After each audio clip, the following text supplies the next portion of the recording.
PIB colony के अंदर यहाँ भी कोई गैंग वॉर है। अली अहमद मक्सी नाम है। पीआईबी सेक्टर मेंबर मंसूर का मर्डर हुआ था। फजर के टाइम पे उसके घर में घुस के उसको मारा गया था। उसके बाद तो फिर हम रोज़ाना ही डेली बेसिस पे उसका नाम सुना करते थे। मक्सी अपनी जीप में आया करता था और बाकायदा अलल ऐलान आया करता था कि जी रात को मैं 8 बजे आ जा रहा हूँ या रात को 9 बजे आ रहा हूँ या 10 बजे आ रहा हूँ। पीआईबी सेक्टर या पीआईबी यूनिट उस वक्त बड़े मशहूर तरीन यूनिट और सेक्टर्स में से हुआ करते थे एमकेएम के। वहाँ पर लोग ताले लगाते थे और भाग जाया करते थे।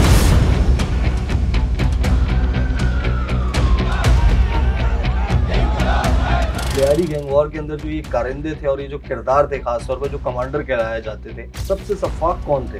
एक कैरेक्टर हुआ करता था मजीद स्पीड, जो बाबू डकैत के साथ उस वक्त हुआ करता था। काटना, पीटना, ड्रिल करना, उनके बॉडी के पार्ट्स करना या उनके घरों को जलाना, वो इस कैरेक्टर का हामिल एक शख्स था। एक गैंग वॉर लियारी में स्टार्ट हो चुका था तो वो उसमें आता है और अरशद पप्पू का गैंग ज्वाइन कर लेता है। अरशद पप्पू के गैंग को चार चांद लग जाते हैं क्योंकि अरशद पप्पू भी अगर देखा जाए वो भी बड़ा एक सफाक कैरेक्टर का हामिल था। पुलिस गिरफ्तार कर लेती है डिफेंस के बंगले से अरशद पप्पू को।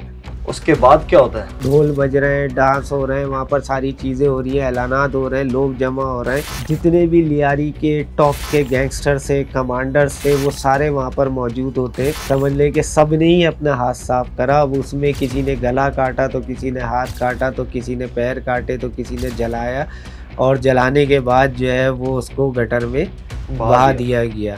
सर आने वाला वक्त फिर इसका मतलब अलार्मिंग है। देखिए, सब आहिस्ता आहिस्ता आ रहे हैं। जब आ जाएंगे तो आने के बाद फिर लाजमी बात है कि फिर आपस में डिस्प्यूट जो है वो स्टार्ट हो जाएंगे कि जी यहाँ से मुझे लेना था, वहाँ से वो लेके चला गया, यहाँ से उसको करना था। वही दोबारा से जब चीज़ें शुरू होंगी तो फिर शायद उसके बाद गैंग वॉर स्टार्ट हो।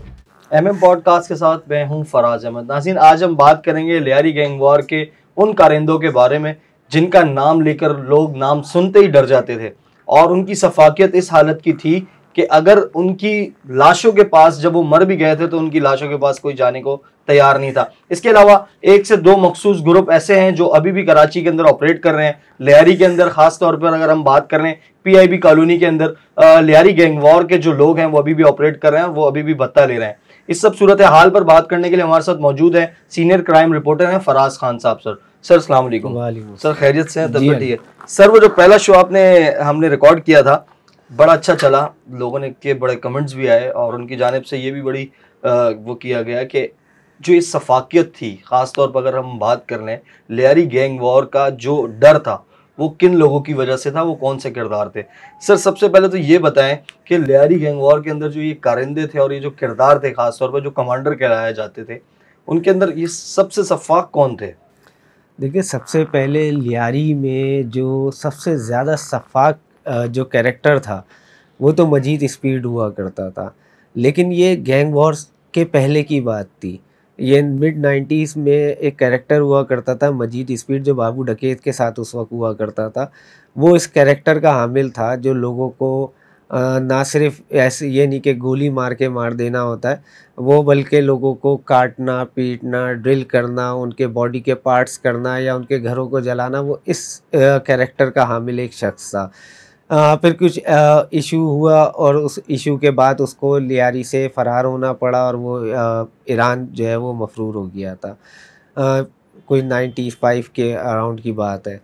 फिर उसके बाद वो 95 के बाद आता है 2003 में वापस जो है वो लियारी आता है।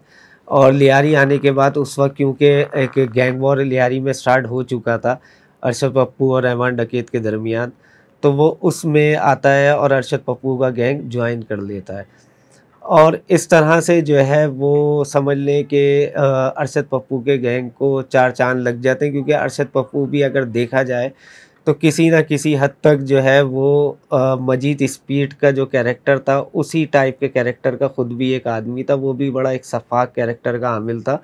तो दोनों इस सफाक जो कैरेक्टर के जो हामिल अफराद थे या गैंगस्टर थे, वो दोनों एक गैंग्स में आ गए थे और एक गैंग चला रहे थे।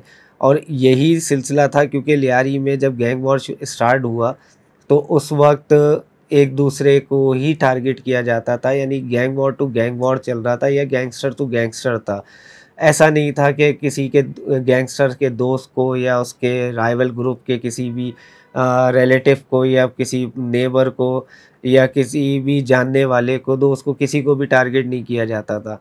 लेकिन ख़ास तौर पे जब मजीद ने ज्वाइन किया पप्पू का गैंग, तो उसके बाद जो है इस चीज़ को फ़रोग़ मिला और ये चीज़ें ज़्यादा होना शुरू हो गई थी वहाँ पर। और यही होना शुरू हुआ कि अगर देखा गया कि जी ये वहाँ पर सामने रहमान के इलाके में देखा गया था या रहमान के किसी बंदे के साथ देखा गया था इसको, तो वो बग़ैर किसी इन्वेस्टिगेशन के, बग़ैर किसी पूछ-गछ के जो है वो उसको मार दिया करते थे। और मारते भी इस तरह नहीं थे कि बस सिर्फ़ मार दिया गया, मतलब मारने का मकसद ये होता था कि एक मैसेज कन्वे करना है असल में उनको, कि जी हमने मारा है और मारा है, क्यों मारा है, ताकि ये जो मैसेज है या ये जो दहशत है वो और लोगों तक पहुंच जाए और ताकि आइंदा वो कोई चाह के भी इस तरह की कोई ऐसी एक्टिविटी नहीं कर पाए। उसको ये डर होना चाहिए या किसी को जाने से पहले, या क्योंकि ऐसा होता है कि बाज़ वक़्त उनको ये भी डर होता है कि ज़रूरी नहीं है कि वो मिलने ही गया हो, उनको ये होता है कि कहीं न कहीं ये हमारे गैंग के लिए मुखबरी कर रहा हो या इन्फॉर्मर का कोई रोल प्ले कर रहा हो, कोई हमारी इन्फॉर्मेशन लीक कर रहा हो हमारे ग्रुप के बारे में।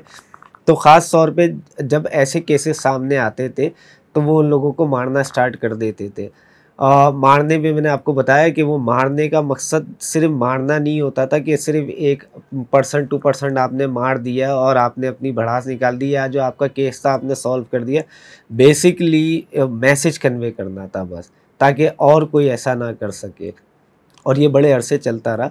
लेकिन 2 साल तकरीबन मजीद स्पीड ने उस गैंग में गुज़ारे। 2005 में जो है वो फिर खुद मारा जाता है। शायद दर्जनों बंदे इसने कत्ल किए होंगे तकरीबन और इसी तरीके से। अरशद के साथ मिलके भी, खुद से भी। फिर ये तो खुद मतलब ये इसके कह लें कि सेल्फ इंडिपेंडेंट इतना था कि इसको आप ये कह सकते हैं कि वन मैन आर्मी हुआ करता था। आप ये कह लें कि या अपना ही गैंग विद इन गैंग जो है वो अपना गैंग जो है वो ऑपरेट कर रहा था वहाँ पर। मतलब पप्पू के साथ होने के साथ भी गैंग से हट के, गैंग की पॉलिसीज से हट के इंडिपेंडेंटली जो है वो अपने अपने काम भी कर रहा होता था। यानी एक्सटॉर्शन हो गया या किडनैपिंग हो गई, इस तरह के काम वो खुद भी किया करता था जो गैंग की पॉलिसीज़ के ख़िलाफ़ होते थे या उनसे हट के हुआ करते थे। और यही वजह थी जो उसकी मौत की वजह भी बनी थी। सर रहमान ग्रुप को तो फिर बड़ा मसला होता होगा, दोनों सफ़ाक एक साथ मिल गए। और यकीनन शुरू में तो जो जब तक अरशद पप्पू रहा और मजीद स्पीड रहा तो टफ़ टाइम तो था। और उस वक्त क्योंकि गैंग वॉर तो था ही, उस वक्त स्टार्ट हुआ था, तो इतना ऑर्गेनाइज तो कोई भी नहीं था उस वक्त। तो दोनों एक दूसरे को बहुत टफ़ टाइम दे रहे थे। लेकिन जब आप देखते इतनी शफाकियत आना शुरू हो जाती है या इस तरह से चीज़ें होना शुरू हो जाती हैं, तो ज़ाहिर है कि टफ़ टाइम तो दे रहे होंगे ये उस वक़्त। और दिया उन्होंने उस वक़्त टफ़ टाइम उनके ग्रुप को, क्योंकि जो नॉर्मली जो रहमान के गैंग के लोग थे, उनमें भी तो कहीं न कहीं खौफ़ आता ही होगा ना, जब वो ये सारी चीज़ें देखते होंगे कि होते हुए कि जो लोगों के गले काटना हो रहा है या उसके बॉडी के पार्ट्स किए जा रहे हैं या जलाया जा रहा है उनकी लाशों को या उनके घरों को जलाया जा रहा है। तो हर कोई गैंगस्टर तो हो सकता है, लेकिन वो हर कोई इस कैरेक्टर का या इस तरह का ज़ालिम नहीं हो सकता। सर ये फिर अगर ये दोनों मजीद स्पीडीन के पास था उनके पास, फिर रहमान वालों के पास बाबा था। रहमान के पास बहुत सारे थे। अगर देखा जाए तो पप्पू के पास इतने गैंगस्टर्स या इतने कमांडर्स नहीं थे जितने रहमान के पास कमांडर थे। रहमान के पास एरिया भी बहुत बड़ा था, रहमान के पास कमांडर और स्ट्रेंथ भी बहुत बड़ी थी। और वक्त के साथ साथ, क्योंकि असल में मसला ये था कि पप्पू का जो गैंग था वो ज़्यादा अरसे पप्पू उसको चला भी नहीं सका था। बीच में जाके वो 2006 में अरेस्ट भी हो जाता है, फिर वो जेल चला जाता है, फिर उसके बाद ज़िक्री आ जाता है। तो वो गैंग वक्त के साथ साथ बढ़ने के बजाय जो है वो लिमिटेड सा होता जा रहा था। बहुत सारे एरिया उसके हाथ से निकलते जा रहे थे। रहमान का जो गैंग था वो उसके एरियाज़ को भी कैप्चर करता जा रहा था। और कहा जाए कि वो लिमिटेड होते होते बस वो अली मोहम्मद महल्ला तक रह गया था और ज़िक्री वहीं से ऑपरेट कर रहा था और तो कहीं से नहीं कर रहा था। लेकिन ये अलग बात है कि ज़िक्री ने भी बहुत ज़्यादा जो है वो टफ़ टाइम दिया और शायद उन दोनों से भी ज़्यादा टफ़ टाइम दिया। अच्छा, ज़िक्री ने। ज़िक्री ने। सर मजीद स्पीडी को फिर कैसे मारा गया? मजीद स्पीड का असल में इशू ये था कि कुछ पैसे थे जो उन्होंने डकैती और रॉबरी या किडनैपिंग से कुछ किए थे, पैसा और सोना कुछ था, और आपस में ही इनके गैंग के लोगों के पास था। जब ये वहाँ कराची से लियारी से फ़रार हुआ तो वो पैसा अपने किसी के पास रखवा के गया था अमानत के तौर पे, और जब ये वापस आया तो जब उसने पैसों का तकाज़ा किया तो उसको मालूम होता है कि वो पैसा उसका जो साथी है वो लेके जा चुका है। तो जब वो अपने साथी के पास जाता है तो वो साथी जो है वो उसको पैसे देने से इनकारी हो जाता है, और जिसमें आपस में इनमें जो है वो थोड़ी-सी तलकलामी भी होती है, और तलकलामी के नतीजे में वो अपने साथी को, जो मुल्ला महबूब होता है, उसको मार देता है। अच्छा, ये मजीद स्पीडी, मजीद स्पीड ये समझ ले पप्पू गैंग ही होता ये है आपस पूरा, के ही एक आपस के दूसरे ही के। लोग होते हैं। और उसको जब मार देता है तो मारने के बाद जो उसके भाई होते हैं, मुल्ला सुल्तान और दीगर जो होते हैं, वो सारे आते हैं, इसके पीछे लगते हैं, और पीछे लगने के बाद जो है वो उसको घेर लिया जाता है, और एक घर में ये रुका होता है खाना खाने के लिए। किसी के भी घर में ऐसे किसी ही? के भी वहाँ पर ऐसा ही हुआ करता था कि ये मेरा और तेरा घर नहीं होता था, सब मेरा ही होता था। जिस जहाँ दिल चाहे आप किसी के भी घर में, क्योंकि आप एक तो गैंगस्टर हुआ करते थे, आपकी दहशत हुआ करती थी, आप कहीं पर भी किसी भी वक्त दाखिल हो सकते थे। तो जहाँ तक मुझे याद है उस वक्त था यही कि इसके साथ जब ये मुल्ला महबूब को मार के निकला तो उसके साथ 2-4 लोग थे, इसी के साथ, इसके साथी। इसके साथी थे, और वो उनको उसने कहा कि तुम लोग निकलो। तो जबकि उन्होंने उसको इंसिस्ट भी किया कि नहीं तुम भी चलो हमारे साथ, लेकिन इसने बोला नहीं मैं रोटी खा के आता हूँ। ठीक है, तो वो उनके इंसिस्ट करने के बावजूद भी, और उसको मालूम था कि इसके पीछे लोग हैं और आए, क्योंकि जिसने जिसको मारा है वो उसके पीछे भी लोग हैं और इशू हो जाएगा और वो उसको मारेंगे या इसके पीछे लगेंगे। लेकिन उसको कोई खौफ नहीं, मतलब खौफ नाम की तो दूर दूर तक कोई चीज़ ही नहीं थी इसके खुद के अंदर। हाँ, इसके नाम का खौफ ज़रूर था, लेकिन इसमें खुद में कोई खौफ नहीं था। और यही वजह थी कि जानते बूझते सब कुछ करते हुए भी ये वहाँ पर रुका। ये चाहता उस वक्त निकल सकता था जैसे कि दीगर निकले इसके साथ ही, लेकिन ये निकला नहीं। ये वहाँ पर उसने स्टे किया, और इसी दौरान वो सारे पहुँच जाते हैं, इसको घेर लेते हैं। इसको पता, अच्छा मज़े की बात ये है कि सबको पता होता है कि ये इस घर के अंदर मौजूद है, लेकिन उसके बावजूद कोई भी ऐसा शख्स नहीं होता वहाँ पर जो इतनी हिम्मत कर सके कि उस घर के अंदर दाखिल हो सके। अच्छा, मारने भी है और अंदर मारने, हिम्मत हाँ, भी नहीं है मारने की के भी अंदर। आए कि पता भी है, भाई को भी मारा है, भाई का कातिल है, लेकिन इतनी हिम्मत नहीं है कि उसको अंदर घुस के मार सके या पकड़ सके। बहरहाल घर को दोनों तरफ से जो है वो घेर लिया जाता है, और शदीद फायरिंग का तबादला होता है, और उसमें वो मारा जाता है, और मारने के भी तकरीबन कोई आधा घंटे का वक्त गुजर जाता है, और कोई आवाज़ नहीं होती, फिर भी कोई अंदर कोई बिल्कुल नहीं कोई जाता। कुछ नहीं होता। तो फिर वो उस घर से बूढ़ी जो औरत होती है वो निकलती है, और वो निकलती चीखते हुए निकलती है कि ये मर गया, इसको लेके जाओ यहाँ से, इसकी लाश को। तो उसके बाद भी कहते हैं कि बड़ी मुश्किलों से लोगों ने हिम्मत दिखाई कि वो आगे बढ़े और फिर उसकी लाश को बाहर लेके निकले। और जब बाहर निकले तो उसके बाद पुलिस भी वहाँ पर यकीनन पहुँच चुकी थी। तो उसके बाद जो है वो बड़ी मुश्किलों से वहाँ, अच्छा जब वो ये मरा है वहाँ पर तो लोग जमा हो गए। जो लोग भी इसके ज़ुल्म का शिकार थे उनको पता चलता रहा, वो लोग वहाँ जमा होते गए। तो समझ लें कि उसकी लाश को वहाँ से उठाना, और पुलिस की मौजूदगी में, क्योंकि पुलिस को ही लेके जाना था वहाँ से हॉस्पिटल, तो पुलिस के लिए एक बड़ा इशू बन चुका था, क्योंकि लोग जितनी अपनी फ्रस्ट्रेशन थी वो उसकी बॉडी पे निकाल रहे थे। क्योंकि रेपिस्ट भी कहा जाता था, कुछ ख़वातीन थीं जो वो भी अपनी फ्रस्ट्रेशन निकाल रही थी, जो मर्द थे जो उसके किसी का भाई मारा गया था, किसी का बेटा, किसी का बा, तो जो जो जितना भी अपनी फ्रस्ट्रेशन निकाल सकता था वो उसी वक्त निकाल सकता था, उससे पहले तो कभी किसी को मौका नहीं मिला था। तो बहरहाल बड़ी मुश्किलों से वहाँ से जो है वो लाश को उसकी उठाया गया और सिविल हॉस्पिटल पहुँचाया गया है। और मज़े की बात ये है कि जब सिविल पहुँचा, और इतनी, क्योंकि इतना फास्ट मीडिया का दौर तो था नहीं उस वक्त, तो खबर देर से ही पहुँच रही थी, जहाँ भी पहुँच रही थी, तो जहाँ जहाँ जिसके पास देर से खबर पहुँची वो लोग हॉस्पिटल पहुँच गए इसकी लाश की बेरुमती करने के लिए। बेहरमती कहें या फ्रस्ट्रेशन कहें, वो वही चीज़ जो ये सब किया करता था वो लोग उसके साथ कर रहे थे सर, बैठ के। सुना है कि ये जिधर दिल चाहता था, जो लड़की, जो खातून इसको पसंद आती थी लियारी के अंदर। कहते यही है कि रेपिस्ता, मैंने बताया ना आपको कि वो ख़वातीन भी उसमें शामिल थी जब ये मरा, कि उन्होंने भी आके अपनी फ्रस्ट्रेशन, जो गाली दे सकती थी, जो थूक सकती थी, जो लात मार सकती थी, जो हाथ मार सकती थी, जो जिसके बस में था वो सब वो कर रहे थे वहाँ इसकी पे, लाश के साथ। लाश के साथ। पुलिस के लिए तो बड़ा चैलेंज बन गया होगा वहाँ से पुलिस निकालना। के लिए बहुत बड़ा चैलेंज था और बड़ी मुश्किलों से पुलिस जो है वो वहाँ से लेके निकली है बॉडी को, और फिर अस्पताल में भी एक बड़ा चैलेंज था। सर ये तो था मजीद स्पीडी, अब अरशद पप्पू पे आ जाते हैं। सुना ये भी दोनों एक ही पार्टी के लोग थे। अरशद पप्पू, जैसे मैंने बताया ना कि अरशद पप्पू भी बेसिकली अरशद पप्पू का ही गैंग इसने ज्वाइन करा था। अरशद पप्पू भी इसी टाइप का ही एक कैरेक्टर था, वो भी जालिम था, लोगों को मारना, तशद्दुद करना, जितना ज़्यादा टॉर्चर करना, जलाना, काटना पीटना, वो सब जो चीज़ें इसमें थी मजीद स्पीड में, वो तकरीबन तकरीबन अरशद पप्पू में थी। मजीद स्पीड थोड़ा ज़्यादा था, ये थोड़ा सा कम था, लेकिन थे दोनों एक जैसे ही। तो इसकी मिसाल तो वैसे ही है कि जो हम देखते हैं वो जो वीडियोस चली थी अरशद पप्पू की, कि उसकी बॉडी के साथ, सर के साथ जो है फुटबॉल खेला जा रहा है, या उसकी बॉडी पार्ट्स को गटर में बहाया जा रहा है या जलाया जा रहा है, ये सारी जो वीडियोस चली थी और ये सारा बड़ा शोर मचा था इसके ऊपर। तो ऐसा ही सब जो है ये पप्पू भी किया करता था। पप्पू ने अपने टाइम पे बड़े लोगों के साथ, अपने मुखालफिन के साथ ये सारी चीज़ें की थी। अरशद पप्पू गिरफ्तार भी हुआ, गिरफ्तार जिसके हुआ। बाद गफ्फार ज़िक्री की एंट्री थी।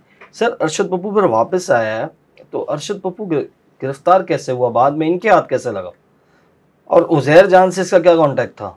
अरशद पप्पू बेसिकली जब गिरफ़्तार होके वापस आया तो वो गैंग को उस हद तक उस तरह से ऑपरेट नहीं कर रहा था जैसे कि वो पहले किया करता था, बल्कि ये समझ लें कि बड़ा साइडलाइन होके चल रहा था, और गैंग की कमांड उस वक्त टोटली जो है गफ़ार ज़िक्री के हाथ में ही थी। बल्कि एक दफ़ा मेरा मुलाकात का एक सिलसिला शुरू हुआ अरशद पप्पू के साथ ना, तो मेरी सारी बात हो चुकी थी, सारी चीज़ थी, और मुझे थोड़ा ये हब साइट पे जाना था उसके पास मुलाकात के लिए।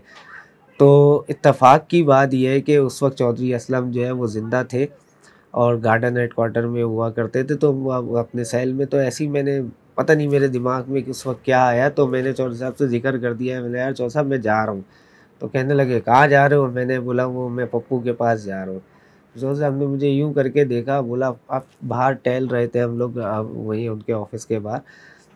तो उन्होंने एकदम मुझे ये करके बोला नहीं फराज भाई, किसी के पास भी चले जाना, इसके पास नहीं जाना। बोला क्यों? बोला ये इतना कमीना आदमी है कि ये तुम्हें ही बिठा लेगा और 20-40 लाख रुपए मंगवा लेगा। मतलब जिस पे भरोसा करना है कर लो, इस पे भरोसा नहीं करना, क्योंकि ये भरोसे के काबिल आदमी नहीं है। तो उन पता नहीं क्या था, उनके कहने की वजह से शायद मेरे माइंड थोड़ा सा चेंज हुआ, जिसकी वजह से मैं इसके पास नहीं गया मिलने के लिए। और इसकी जहाँ तक पकड़े जाने की बात है, वो देखें उसमें कोई ढकी छुपी बात नहीं है। बहुत सारे हमारे पुलिस इंस्पेक्टर्स मारे भी गए और पकड़े भी गए, जिन्होंने मुखबरी करी, इन्फॉर्मेशन की, और इनको जो इन्फॉर्मेशन इसकी लीक करी उस फ्लैट की, वहाँ सर पर थोड़ी जाके सी उसको, डिटेल्स में वहाँ आवाम। वहाँ से जाके जो है वो उसको लेके आए, और लेके आने के बाद जो है वो उसको जिस तरह से मारा गया, रात को जश्न मनाया गया, उसकी सर बॉडी का। थोड़ा सा डिटेल में बताएंगे कि कौन से फ्लैट में रुका हुआ था, आम आवाम को ये बातें नहीं बता।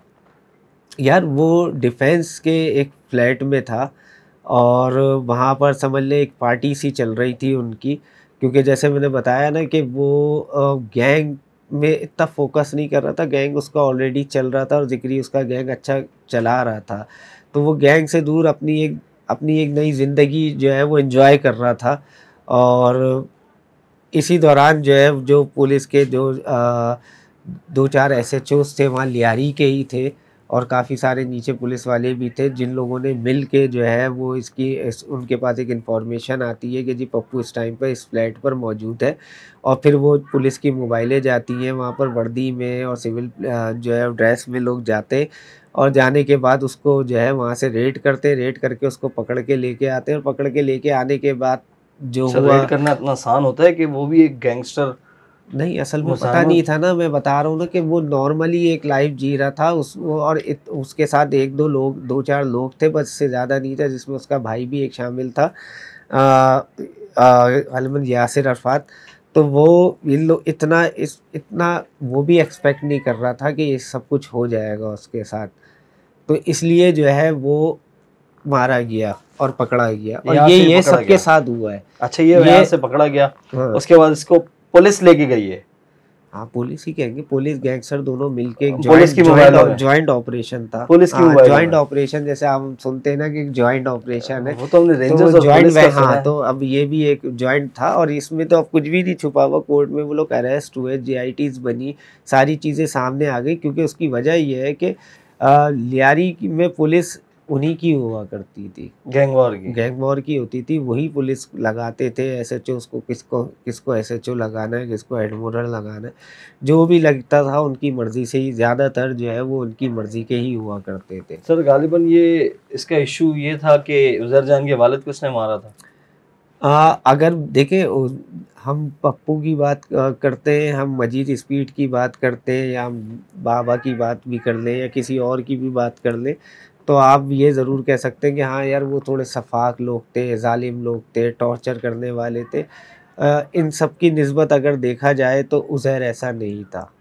उज़ैर इन सबसे बिल्कुल मुख्तलिफ था। ख़ानदानी एक आदमी था, घूमने फिरने वाला, हंसी मजाक करने वाला, एंजॉय करने वाला, एक नॉर्मल ज़िंदगी जीने वाला था। वो तो बस फॉर्चुनेटली अनफॉर्चुनेटली जिस तरह से भी वो गैंग में आ गया, रहमान मर गया, उसको उसका सक्सेसर बना दिया गया, समझ लें एज अ डमी उसको बिठा दिया गया वहाँ पर। और उसके बाद जो है बस हाँ ये ज़रूर कह सकते हैं कि पप्पू के मारने में उसका हाथ ज़रूर था। वैसे वो आमतौर पे लोगों को मारने से इज्तनाब भी करता था कि मारना, और इस तरह से मारना तो वैसे भी नहीं था। लेकिन ज़ाहिर है कि उसके बाप को मारा था पप्पू ने, तो उसके मर्डर में वो समझ लें कि खुशी-खुशी राज़ी भी था, और इस सारी चीज़ों में वो सर इन्वॉल्व भी था। अच्छा सर, पुलिस गिरफ्तार कर लेती है डिफेंस के बंगले से अरशद पप्पू को, उसके बाद क्या होता है? उसके बाद देखिए ये जब उसको गिरफ़्तार करके पुलिस लेके जा रही होती है, क्योंकि जैसे मैंने बताया कि था तो एक जॉइंट वेंचर ही, लेकिन उस वक्त तक पप्पू भी ये समझ नहीं पा रहा था कि ये उसके साथ होने क्या जा रहा है। यूजुअली जब आम तौर पे गिरफ़्तारी की जाती, क्योंकि पप्पू भी पहली दफ़ा गिरफ़्तार होने नहीं जा रहा था, इससे पहले भी वो गिरफ़्तार हो चुका था। तो उन जब पुलिस गिरफ़्तार करती है किसी भी गैंगस्टर को या किसी भी क्रिमिनल को, तो उसको एक उम्मीद होती है कि यार कहीं न कहीं कोई ना कोई मामला, कोई डील हो सकती है। बजाय इसके कि आप अपने मुखालिफ के पकड़े जाएँ, आपकी कोशिश होती है कि इससे अच्छा आप पुलिस के हाथों मतलब पकड़े जान जाएँ। बच जाएगी। आपकी जान बचने के चांसेस ज़्यादा होते हैं, आपके रिलीज़ होने के या कोई डील होने के ज़्यादा चांसेस होते हैं। तो पप्पू भी शायद यही समझ रहा था कि मैं भी बच जाऊंगा। ज़्यादा से ज़्यादा ये होगा कि भाई थाने ले जाएंगे, या उससे ज़्यादा ये होगा कि कोई केस में मुझे गिरफ़्तार करके दोबारा से जेल भेज दिया जाएगा। वो भी इसी खुशफहमी में जो है कि, और यही वजह थी कि उसने ज़्यादा रेजिस्ट नहीं किया था, और उसके साथ ज़्यादा लोग भी नहीं थे। एक उसका भाई यासिर अरफात और एक उसका कोई साथी शेर खान वगैरह था साथ में मौजूद। उनको वो लेके जाते हैं वहाँ पर लियारी, और लियारी जब वो लियारी पहुँचता है और जब वो उनके सामने पेश कर दिया जाता है, उज़ैर जान के सामने। उज़ैर के सामने जब पेश कर दिया जाता है, तो उस वक्त ये ऐलानात किए जाते हैं कि जी जो है ये पप्पू जो है वो पकड़ा गया है। और अगर आपको याद हो कि हम पुरानी मूवीज़ में देखते थे, या कार्टून मूवीज़ में, या हॉलीवुड की मूवीज़ में, वो जो जंगलियों की मूवीज़ होती थी और जंगल में कोई इंसान जो है नॉर्मल पकड़ा जाता था, तो वो एक उनका जंगली डांस जो लेवा होता है जो भी है, इसी तरह लेवा डांस जो लियारी का हुआ करता था, वो उसी तरह जो है वो लेवा डांस वहाँ पर वहाँ लोग हुआ। डांस कर रहे हैं। ढोल ढोल बज रहे हैं, डांस हो रहे हैं, वहाँ पर सारी चीज़ें हो रही हैं, ऐलानात हो रहे हैं, लोग जमा हो रहे हैं। तो और इसी तरह वहाँ पर जितने भी लियारी के टॉप के गैंगस्टर्स थे, कमांडर्स थे, वो सारे वहाँ पर मौजूद होते, और वो सारे वक्त के साथ साथ पहुँचना शुरू हो जाते हैं वहाँ पर। तो वहाँ जाके जब ये सारा सिनेरियो देखता है पप्पू, तो उसको अंदाज़ा होता है कि यार ये मेरे साथ गड़बड़ हो गई है। और वहीं उसको जाके हाथ पैर उसके जो है वो बांध के उसको खड़ा कर दिया जाता है। और फिर उसके बाद आपको पता है कि एक के बाद एक जिसका जो दिल होता है अवामी जो है, लोगों ने हाथ साफ करना शुरू कर दिया उसके ऊपर। उसमें यकीनन उज़ैर बलोच भी शामिल था, क्योंकि असल तो मुजरिम वो उसी का ही था। और अगर देखा जाए तो कि उज़ैर तो वैसे भी अपनी अच्छी भली ज़िंदगी जी रहा था, साफ़ सुथरी सी ज़िंदगी जी रहा था। अगर वो उज़ैर बलोच चाहते ना चाहते हुए भी इन सारी चीज़ों में इन्वॉल्व हुआ, तो वो उसका रीज़न भी सिर्फ़ यही था कि ये सबसे बड़ा दुश्मन तो ये था पप्पू उसका। तो उज़ैर ने भी अपना हाथ साफ़ करा, बाबा ने भी साफ़ करा, या छोटे-मोटे जितने भी बड़े कमांडर्स थे या छोटे कमांडर्स थे, समझ लें कि सब ने ही अपना हाथ साफ़ करा। अब उसमें किसी ने गला काटा, तो किसी ने हाथ काटा, तो किसी ने पैर काटे, तो किसी ने जलाया, और जलाने के बाद जो है वो उसको गटर में बहा बहा दिया। दिया गया। और यही वजह है कि आज तक इसका केस जो है वो पेंडिंग में पड़ा हुआ है, क्योंकि वो गटर में बहाने की वजह से, तो जब तक किसी विक्टिम की लाश नहीं मिलेगी, बॉडी नहीं मिलेगी, तो आप केस को आगे कैसे लेके चल सकते हैं? ना कि इस केस में ना कोई विटनेस है, ना इस केस में कोई ऐसा एविडेंस है, ना उसकी बॉडी है, अ, कुछ भी नहीं है, समझ लें। तो विटनेस तो ये बहुत होंगे, सामने आने वाले कोई नहीं विटनेस है। तो कौन आएगा उसके सामने? और जो पुलिस वाले थे, जो 3 पुलिस वाले थे, जो एसएचओ थे, उनमें से 2 मारे जा चुके, जो इनको गिरफ्तार करने जो गए थे। उनको गिरफ्तार करने गए थे। 2 मारे जा चुके, तीसरे की पोजीशन आप समझ सकते हैं कि उसकी अभी पोजीशन क्या होगी। तो बहरहाल इसलिए ये केस आज तक पेंडिंग में है। ये तो हो गया मजीद स्पीडी और अरशद पप्पू। सर, ये पीआईबी कॉलोनी के अंदर यहाँ भी एक कोई गैंग वॉर है, अली अहमद मक्सी नाम है, ये कौन है? अहमद अली मक्सी का नाम हमने पहली बार जब सुना था, जब पीआईबी सेक्टर मेंबर मंसूर का मर्डर हुआ था, फजर के टाइम पे उसके घर में घुस के उसको मारा गया था। और उस वक्त फिर देखा हमने कि वो फजर के बाद से ही पूरे शहर में एक स्ट्राइक जैसा माहौल हो चुका था। एमकेएम की तरफ से हड़ताल हो जो है वो अनाउंस कर दी गई थी, और फिर वही वाला मामला कि पूरे शहर में जलाओ घेराओ, सारी चीज़ें जो एमकेएम का अरूज था उस उस टाइम। वक्त वो एमकेएम अपने उरूज पे थी। और गाड़ियाँ जलाई गई, बसें जलाई गई, और हम भी बड़ी मुश्किलों से पीआईबी तक पहुँचे थे। पाकिस्तान प्रेस क्वार्टर्स में वो उसकी रिहाइश थी, तो बड़ी मुश्किलों से हम भी सुबह-सुबह वहाँ पहुँचे, क्योंकि पूरे शहर के हालात बहुत ज़्यादा ख़राब हो चुके थे। तो उस दिन हमने पहली बार उसका नाम सुना कि अहमद अली मक्सी करके कोई जो है वो गैंगस्टर है, जो जिसका कनेक्शन लियारी गैंग वॉर से है। तो उसके बाद तो फिर हम रोज़ाना ही डेली बेसिस पे उसका नाम सुना करते थे कि आज अहमद अली मक्सी ने ये कर दिया, या आज मक्सी ने ये कर दिया, आज उसको मार दिया, या यहाँ भत्ता, या यहाँ किडनैपिंग, ये सारी चीज़ें उसके बाद से शुरू होना शुरू हुई थी। और मज़े की बात ये है कि वो भी कह सकते हैं कि थोड़े से ही टाइम के अंदर, एक बड़े लिमिटेड टाइम में, मखसूस से अरसे के अंदर बड़ा नाम कमा गया था वो। और भत्ता भी बड़ा स्ट्रॉन्ग हो गया था, उसका जो भत्ते का सिलसिला था वो भी था जी, फ़ौरन जो दे रहा है दे, नहीं दे रहा उस पे अटैक कर रहे हैं, मार रहे हैं, फायरिंग कर रहे हैं, या ग्रेनेड अटैक कर रहे हैं। उसने बहुत कम वक्त में बड़ी दहशत फैलाई, बड़ा नाम कमाया और बड़ा पैसा कमाया। और यहाँ तक कि नौबत ये थी कि एमकेएम का उस वक़्त जो है वो बहुत पीक पर थी एमकेएम। और लेकिन उसके बावजूद मक्सी अपनी जीप में आया करता था, और बाकायदा अलल ऐलान आया करता था कि जी रात को मैं 8 बजे आ जा रहा हूँ, या रात को 9 बजे आ रहा हूँ, या 10 बजे आ रहा हूँ। तो पीआईबी सेक्टर या वीआईबी यूनिट उस वक़्त बड़े मशहूर तरीन यूनिट और सेक्टर्स में से हुआ करते थे एमकेएम के। तो वहाँ पर लोग ताले लगाते थे और भाग जाया करते थे। तो यूनिट तो सेक्टर को ताले यूनिट लग जाते सेक्टर बंद थे हो एक जाया बंदे के चक्कर करते में। थे, और सब बिल्कुल ऐसा होता था कि शाएँ-शाएँ बिल्कुल सन्नाटा हुआ करता था सारी जगहों पे कि मक्सी आ रहा है। ये एमकेएम के उरूज की ये टाइम पे उस हुआ वक़्त था। की बात है। सर, ऐसा क्या, अगर हम बात कर लें, लियारी के अंदर तो बलोच आबादी ज़्यादा है, यहाँ तो टोटल महाजिरों की नहीं, आबादी है। टोटल महाजिरों की आबादी नहीं है। अगर आप इर्द-गिर्द में उसके देखेंगे तो आपको छोटे-छोटे बलूच पॉकेट्स भी नज़र आएँगे, जहाँ से उनको कहीं न कहीं से मदद मिलती थी। और वहाँ उनके लोग हुआ करते थे, और अब वैसे भी आप कोई जंग थोड़ी लड़ रहे थे वहाँ पर कि आप दो तरफ़ा जंग लड़ रहे हो कि आपके लोग वहाँ पर खड़े हुए हैं और इनके लोग यहाँ पर खड़े हुए हैं। ये तो अटैक्स हुआ करते थे, या टारगेट किलिंग्स हुआ करती थी, या फायरिंग या ग्रेनेड अटैक्स हुआ करते थे, वो ये करा करते थे। तो उसके लिए वो लियारी से भी बुला सकता था, मलिर से भी बुला सकता था, या जो उसके पास 10-15-20 होते थे वो भी काफ़ी थे, या जो आपका जहांगीर रोड है, जहांगीर रोड के साथ एक बलूच पॉकेट था, वहाँ से भी कर सकते थे।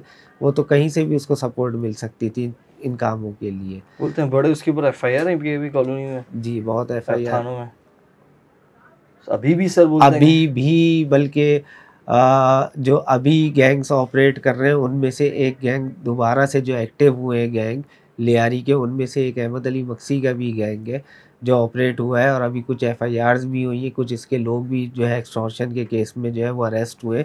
और इसके साथ साथ लियारी में वसीउल्लाह लाखों का गैंग भी जो है वो एक्टिव हो गया है, और काफ़ी एक्टिव हुआ है, काफ़ी केसेस में एक्सटॉर्शन उन लोगों ने लिए भी हैं, काफ़ी केसेस भी हुए जो पुलिस तक पहुँचे। पुलिस ने पिछले दिनों अमजद हयात थे एसपी लियारी सिटी, तो उन्होंने बहुत अच्छा काम किया, और उन्होंने बहुत वसीउल्लाह लाखों के तो बहुत बंदे उन्होंने पकड़े जो ये एक्सटॉर्शन में इन्वॉल्व थे। सुना है कि लियारी के अंदर वापस गैंगस्टर्स की आमद शुरू हो गई है। देखिए, रिवाइवल तो गैंग्स का हो चुका है, ऑलरेडी हो चुका है। और जैसे कि अहमद अली मक्सी का जो गैंग था पीआईबी में ऑपरेट करता था वो एक्टिव हो चुका है। उसका एक्टिव होने के वाज़े जो इम्कानात या सबूत हैं वो ये हैं कि एफआईआर्स का होना, उनके लोगों की गिरफ़्तारियों का होना, या पर्चियों का दोबारा से आना दुकानदार या शॉपकीपर्स या ट्रेडर्स के पास या बिज़नेस कम्युनिटी के पास उनकी पर्चियों का एक्सटॉर्शन जो स्लिप्स होती हैं वो उनका आना, उनको फ़ोन कॉल्स आना, इंटरनेशनल नंबर से उनको फ़ोन कॉल्स आना, और उसके बाद जो उनसे डर गया या जो पहले से उनको जानता है, समझता है, तो वो तो पुलिस के पास नहीं जाता, वो तो उनको पैसे दे रहे हैं। लेकिन जो उनको सही से नहीं समझे थे या नहीं समझ पा रहे थे और वो जो ये समझते हैं कि शायद वो अब इतनी इंटेंसिटी से उनके ऊपर अटैक नहीं कर पाएंगे या उनका कुछ नहीं कर पाएंगे, वो लोग आज भी पुलिस को अप्रोच कर रहे हैं, और पुलिस उस पर एक्शन ले रही है, और कुछ लोगों को अरेस्ट भी किया। इसी तरह लियारी में भी हो रहा है। लियारी में भी वसीउल्लाह लाखों और एक दो ग्रुप्स ऐसे हैं जो पुराने कमांडर्स हुआ करते थे, वो भी इंटरनेशनल ऑपरेट बाहर से ही कर रहे हैं। जो कमांडर्स हैं वो ऑपरेट बाहर से ही कर रहे हैं, वो बाहर से इंटरनेशनल कॉल्स नंबर से कॉल्स कर रहे हैं बिजनेस कम्युनिटी को। और कुछ बेचारे आपके जो ट्रेडर्स या शॉपकीपर्स हैं वो टारगेट भी हुए, एक आध कोई मारे भी गए, कुछ ज़ख्मी भी हुए। धमकियों का सिलसिला तो वैसे ही जारी है वहाँ पर।